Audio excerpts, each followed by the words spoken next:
Good morning guys! Ayan, dito tayo guys.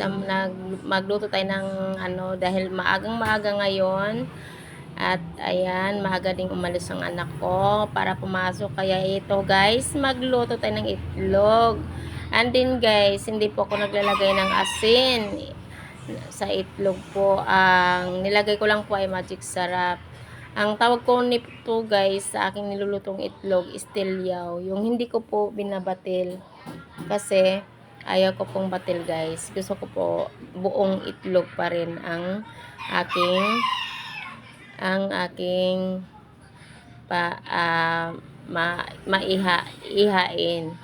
Ayan guys. O diba? Ayan, luto na pong isa nga guys. And syempre isusunod naman po natin ang isa. Ayan. Diba? Magic sarap lang talaga ako guys pag ako yung maglalagay. Hindi po talaga ako maglalagay ng asin, bechin, hindi.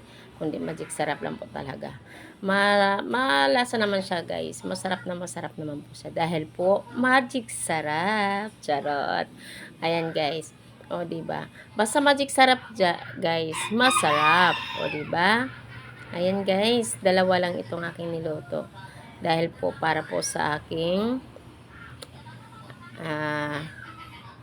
anak na pumasok. Pero hindi po pala siya kumain. Umalis na lang siya, hindi siya kumain. Pero okay lang guys kasi may makakainan naman po siya dun sa kanyang pinagtrabahoan. Ayan. O diba? Luto na guys. Ayan, ako na lang ang kakain nito guys. Lalagay ko na lang ng kanin dahil po hindi naman po siya kakain. Ayan, o diba? Yummy to guys. Alam mo guys, pag ako talaga magluluto ng itlog, pag ako din kakain at kahit sino, lalasahan ko talaga yung magic sarap guys. Magic sarap lang talaga ang ko. Masarap kasi siya guys pag yan ang iyan mo.